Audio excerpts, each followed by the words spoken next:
नमस्कार, आप देख रहे हैं सबसे बड़ा सवाल। मैं हूं परवीन शेख। अमरावती में राष्ट्रीय स्वयंसेवक संघ यानी आरएसएस की 5 अक्टूबर को रैली है। विजयदशमी और संघ के 100 साल पूरा होने पर यह कार्यक्रम काफी खास है। इस बार के कार्यक्रम में भारत के चीफ जस्टिस BR गवई की मां डॉक्टर कमल ताई गवई को भी मुख्य अतिथि बनाया गया है, जिसको लेकर तरह तरह की खबरें भी सामने आ रही हैं। क्या वो इस कार्यक्रम में जाएंगी या नहीं, इसको लेकर भी बहस छिड़ी है। लेकिन अब CJI के भाई ने खुद कहा है कि उनकी मां RSS के कार्यक्रम में जाएंगी, जिसको लेकर विवाद खड़ा हो गया है। बहुजन समाज के लोगों ने कहा है कि अंबेडकर और RSS की विचारधारा में कोई समानता नहीं है। ऐसे में देश की न्याय व्यवस्था के सर्वोच्च पद पर विराजमान व्यक्ति की मां का शिरकत करना ठीक नहीं है। ऐसे में सबसे बड़ा सवाल यह है कि संघ की रैली में CJI की मां के शामिल होने पर विवाद क्यों है। इस पर चर्चा के लिए स्टूडियो मौजूद हैं कैपिटल टीवी के editor in chief doctor Manish Kumar. Sir, आपका बहुत बहुत स्वागत है। धन्यवाद। CJI BR गवई की मदर का संघ के कार्यक्रम में जाना और इस पर विवाद क्यों है? देखिए, विवाद तो किसी चीज के ऊपर भी किया जा सकता है ना। और CJI की मां जा रही है तो ये जो संविधान को पॉकेट में लेकर के घूमने वाले लोग, ये राहुल गांधी और उसके चट्टे बट्टे जी, उस संविधान को पढ़ते नहीं है क्या? ये क्या किसी इंडिविजुअल का अधिकार नहीं है कि वो किसी भी पार्टी, किसी भी संगठन, किसी भी विचारधारा कहीं भी जा सकता है? या आप ये चाहते हो कि आपके मन मुताबिक चले? और ये कौन है अम्बेडकरवादी? हाँ, कौन लोग हैं ये? तुम मीम और भीम करोगे तो विचारधारा मिल गई। हाँ, ये कौन सा ज्ञान का चक्षु इन लोगों ने खोल लिया है? RSS से आपको प्रॉब्लम है, घर में बैठिए, विरोध करना है कीजिए, आर्टिकल लिखना है लिखिए, लेकिन कौन वहां जाएगा, RSS किसे इनवाइट करेगा, उसके इनविटेशन के ऊपर कौन वहां पे जाएगा नहीं जाएगा, ये आप तो डिसाइड नहीं करोगे ना। या इसकी भी ठेकेदारी ले ली है, और इस देश में कौन से दलित ऑर्गेनाइजेशन और कौन सा अंबेडकरवादी दलितों के बीच RSS से ज्यादा काम करता है? नाम बता दो हमको। फिजूल की बातें। ये कांग्रेस पार्टी के चट्टे बट्टे, कांग्रेस से लिफाफा लेकर के राजनीति चमकाने वाले लोग ये तमाशा करेंगे। दिक्कत क्या है? दिक्कत यह है कि कुछ लोगों ने तय कर लिया है सारे इंस्टीट्यूशन को तबाह बर्बाद कर दो, है ना। ये कांग्रेस पार्टी, ये मुस्लिम लीग के साथ जब आप गठबंधन करते हो, कौन सी विचारधारा है भाई? कौन सी विचारधारा का मिलान हो रहा है? ये PFI के साथ उसका जो पॉलिटिकल विंग है, याद रखिए, ये जो PFI है वो आतंकवादी संगठन डिक्लेयर हो गया, बैन कर दिया गया। उसकी पॉलिटिकल पार्टी SDPI उसके साथ खुल्लम खुल्ला आप गठबंधन करो तो कोई दिक्कत नहीं है। ये नक्सली, ये आतंकवादी, इनके साथ, माओइस्ट के साथ आप गलवैया करो तो कोई दिक्कत नहीं है ना।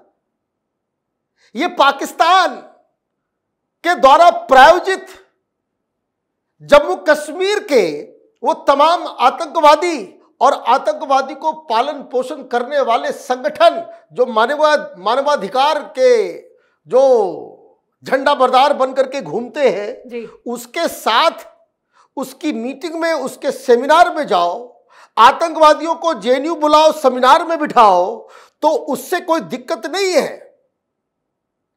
ये बड़े बड़े पत्रकार, ये बड़े बड़े लोग, ये ISI का एजेंट गुलाम नबी फाई के सेमिनार के लिए ऐशो आराम की लेजर ट्रिप टू अमेरिका जब ये लोग जाते थे तो उसमें कोई सवाल नहीं उठता था, है ना। तब सवाल नहीं उठता था। क्यों भाई? ये तो फिर राइट है, चॉइस है, फंडामेंटल राइट है। बिल्कुल। ये सारी चीज मतलब आतंकवादियों के साथ गलबैया करो, नक्सलियों के साथ गलबैया करो, देशद्रोहियों के साथ गलबैया करो, है ना। ये क्या जरूरत पड़ी हुई थी राहुल गांधी को? आजादी आजादी करना, भारत तेरे टुकड़े होंगे इंशाअल्लाह इंशाअल्लाह, और खड़े हो गए सारे लोग वहां जाकर के जेएनयू में लाइन लगा करके। तब कौन सी विचारधारा चल रही थी साथ में? ये बेकार की बातें हैं। मैंने इसलिए कहा विवाद तो कहीं भी उठा दिया जाएगा। ये सब आइडियोलॉजिकली ब्लाइंड लोग हैं। मोतियाबिंद की बीमारी हो गई है इन लोगों की। डॉक्टर साहब, ना सिर्फ इस पर सवाल उठाए जा रहे हैं, विवाद खड़ा किया जा रहा है, इस पर BRCGI की जो मदर हैं उनका एक लेटर भी सोशल मीडिया पर वायरल किया गया, जो बाद में पता चला कि वो फेक था। भाई ये तो देखिए, ये वामपंथी, ये नक्सलाइट्स, ये कांग्रेसी, ये आम आदमी पार्टी, ये तथाकथित सेकुलर, है ना, मीम और भीम का जो तमाशा करने वाले जो लोग सब हैं, वो दरअसल अफवाह की खेती ही करते हैं। उनको सोशल मीडिया एक टूल मिल गया है जहां वो इस तरह का भ्रम फैलाने का काम करते हैं। दिक्कत क्या है? वो दलित महिला है जी, दिक्कत यही है सबसे बड़ी। और वो आरएसएस के साथ जा, भाई आपको तो उसी दिन समझ में आना चाहिए था जिस दिन शपथ लिया गया। तो चीफ जस्टिस की मदर प्रधानमंत्री मोदी से जिस तरीके से मिली, तो साफ साफ दिख रहा था कि भाई देखिए, कोई गवई साहब कोई जमीन से उठे हुए व्यक्ति नहीं है। गवर्नर रहे उनके पिताजी, मदर सोशल एक्टिविस्ट रही है, दलितों के लिए काम कर रही है। और ये टुपुंजे लोग जिसने सिर्फ सोशल मीडिया पे गाली गलौज करने के अलावा कुछ नहीं किया और दलित एक्टिविस्ट बन गए, उनको बड़ा दिक्कत हो रहा है कि इनका तो गेम खराब हो रहा है। तो दिक्कत क्या है, इसको थोड़ा लार्जर पर्सपेक्टिव में समझते हैं। देखिए, अभी जो विपक्ष है ना, वो हर इंस्टीट्यूशन को तबाह बर्बाद करने में जुटा हुआ है। भाई कांग्रेस पार्टी या वामपंथी या नक्सलाइट्स, उसके भी अपने कार्यक्रम होते हैं। आप लोगों को बुलाते हो, ये कभी विवाद का विषय तो बनता नहीं। भाई आपका प्रोग्राम है, आपका प्लेटफॉर्म है, आपकी पार्टी है, आपका ऑर्गेनाइजेशन है, आप किसी को बुलाइए, कोई भी जाना चाह रहा है जाए। कोई इस पे विवाद होता है? कोई ये कहता है कि अरे कांग्रेस के कार्यक्रम में वो क्यों चला गया? आरएसएस को आप अछूत मान रहे हो कि दुनिया में हर जगह चला जाए, आरएसएस में कोई नहीं जाए। तो ये अपनी वैचारिक जो है ना, उसको जो है वो शुद्धता करवाने की जो जाकर के जगह गंगा में डुबकी लगा के आ जाओ। क्योंकि ये विचारधारा, ये संगठन 100 साल पूरा कर रहा है। और आज की तारीख में भाई नक्सला, ये जो वामपंथी, ये नक्सलाइट, ये सारे लोग, ये शुरुआत हुए एक साथ जी। 100 साल में तुम कहां हो? कहां है भाई अम्बेडकराइट्स, और कहां है आरएसएस?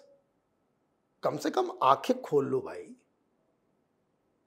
आज आरएसएस का एक पूर्णकालिक, जिसने अपनी पूरी जिंदगी आरएसएस को समर्पित कर दी, वो प्रधानमंत्री है। फॉर गॉड सेक, पीछे के रास्ते से नहीं, अपने नाम पे वोट लेकर के आता है और चुनाव जीतता है। और आपको दिक्कत हो रही है आरएसएस से? तो जिसको दिक्कत है वो दिक्कत रखो अपने पास, उसे कोई फर्क नहीं पड़ता। बिल्कुल। डॉक्टर साहब, इस बीच एक जेएनयू का भी एक वीडियो सोशल मीडिया पर तेजी से वायरल हो रहा है, जिसमें आरएसएस की जो शाखा लगाई गई है और जितने भी उसके वर्कर हैं उन पर फूलों की बारिश की जा रही है, वो क्या है? देखिए, ये एक मिथ है कि जेएनयू के अंदर आरएसएस की शाखा लग रही है। भाई अभी से नहीं लग रही है, 25 साल से ऊपर हो गया, 30 साल हो गए वहां शाखा लग रहा है। और 30 साल नहीं, 30 साल से भी ज्यादा, 92 से वहां पे शाखा लग रहा है। जिसको कम अकल है, जिसको ज्ञान नहीं, जिसको अकल नहीं है, जिसको समझ में नहीं आता है, वहां पे एक फेमस नर्मदा हॉस्टल के सामने टेफ्लाज है, टेफ्लाज के पीछे एक गार्डन है, वहां पे जो स्टाफ लोगों का घर है, वहीं पे एक मैदान है, उसमें 92 से वहां पे शाखा लग रहा है। कोई नई बात नहीं है, लेकिन है क्या सोशल मीडिया पे कि फूल बरसाए। भाई हर बार वो वहां पे लोग जो है विजयदशमी के दिन वो लोग अपना काम भी करते हैं जी। तो ये किसने कह दिया? मतलब जेएनयू के अंदर ये माओवादी, ये नक्सलाइट्स, ये जिहादी वो रहेंगे तो कोई दिक्कत नहीं है। संघ वाले नजर आ रहे तो वो तुम्हारी बपौती है, तुमने खरीद लिया देश को। संघ वाले नजर नहीं आएंगे तो कौन नजर आएंगे वहां पे? आपको मालूम है कि नहीं, जेएनयू से 5 आतंकवादी गिरफ्तार हो चुके हैं। लोग कोई बोलता नहीं है। खोलना चालू कर दूंगा तो बहुत सारे लोगों को दिक्कत हो जाएगी। ऐसे ऐसे लोग पकड़े गए हैं जो आईएसआई के प्रॉपर एजेंट, और कोई बीजेपी की सरकार नहीं पकड़ी, कांग्रेस की सरकार ने पकड़ा इन लोगों को। और जब तिहाड़ में ठूसा गया तो ये लोग उसको छुड़वाने के लिए तिहाड़ के पास जाकर के धरना प्रदर्शन कर रहे थे। तो ये देखिए, ये बेकार की बातें हैं। ये राहुल गांधी को बड़ा शौक है संविधान लहराने का। हमको मालूम है वो पढ़ता लिखता नहीं है, वो संविधान को पॉकेट में ही रखता है, तो उसके चट्टे बट्टे भी वही काम कर रहे हैं। संघ हिंदुस्तान का सबसे बड़ा सांस्कृतिक संगठन है और सामाजिक क्षेत्र में जितना बड़ा उसका काम है, वो दुनिया में कोई भी इतना बड़ा संगठन नहीं है कि इतने लोगों को अपने साथ लेकर के वो समाज में समाज कल्याण का काम करता है। अभी आप मैंने गिनाना मैं चालू कर दूं तो आप घंटों लग जाएंगे कि जहां सरकार नहीं पहुंचती, जहां मुख्यमंत्री नहीं पहुंचते, विपदा के समय, एक्सीडेंट के समय वहां सबसे पहले आरएसएस के लोग पहुंचते हैं जी। ये तो छोड़ दीजिए कि दलितों के अंदर, वनवासियों के अंदर जितना बड़ा काम आरएसएस करता है, दुनिया में, हिंदुस्तान तो छोड़ दीजिए, दुनिया में भी कोई इस तरह से डाउन ट्रोडन लोगों के लिए काम नहीं करता। और दिक्कत यही है कि हिंदू जाग रहा है, कन्वर्जन बंद हो रहा है, देशभक्ति उसका विकास हो रहा है, लोग जो है, और क्या करता है आरएसएस? आरएसएस चरित्र निर्माण करता है, दूसरा कोई काम नहीं है। और इसीलिए ये जो मैंने जो कहा कि एक नया ट्रेंड आया है कि हिंदुस्तान के तमाम इंस्टीट्यूशंस को वो गंदा नाम देना, उसके लेजिटिमेसी को खराब करना, चाहे वो राष्ट्रपति का पद हो, चाहे प्रधानमंत्री का पद हो, चाहे वो सीएजी हो, चाहे वो चीफ जस्टिस हो, चीफ इलेक्शन कमिश्नर हो, कोई भी हो, उसकी लेजिटिमेसी को खत्म करने का एक धंधा इस देश के अंदर चल रहा है। भाई गणेश आरती के लिए प्रधानमंत्री क्या चले गए? वो ऐसा लगा कि भाई आरएसएस वाले घुस गए हैं। सुप्रीम कोर्ट जो है, देखिए कैसे कैसे कार्टून लोग पैदा हुए देश के अंदर में। सुप्रीम कोर्ट को एक मीम बनाया था, वीडियो, एक तस्वीर बना करके पूरे सुप्रीम कोर्ट को भगवा कलर में रंग दिया था, है ना। दिमाग का इलाज कराओ। दिमाग का इलाज कराने की आवश्यकता है। जो लोग विरोध कर रहे हैं, कांग्रेस पार्टी को मिर्ची लग रही है, वो इसकी वजह आप आरएसएस या सीजीआई की माँ, जिनका अपना अधिकार है, कहाँ वो जाएंगी कहाँ नहीं जाएंगी, वो करने के बजाय आप उतना काम करो जितना आरएसएस काम करती है, तो फिर लोग आपको भी आशीर्वाद देंगे। चलिए डॉक्टर साहब, इस सही और सटीक जानकारी के लिए आपका बहुत बहुत धन्यवाद। धन्यवाद। संघ की विचारधारा को लेकर देश में एक अलग नैरेटिव सेट किया गया है। संघ को हमेशा उनके विरोधियों ने संविधान और लोकतंत्र के खिलाफ खड़ा दिखाया।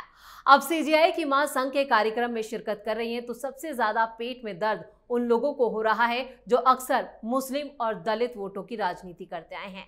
लेकिन सीजेआई बीआर गवई की मां को निमंत्रण देकर संघ ने दलित वोट बैंक की सियासत करने वालों के मुंह पर करारा तमाचा मारा है। इस खास शो में इतना ही। वीडियो कैसा लगा कमेंट करके अपनी राय जरूर दें। वीडियो को लाइक करें, शेयर करें और कैपिटल टीवी को सब्सक्राइब जरूर करें। धन्यवाद।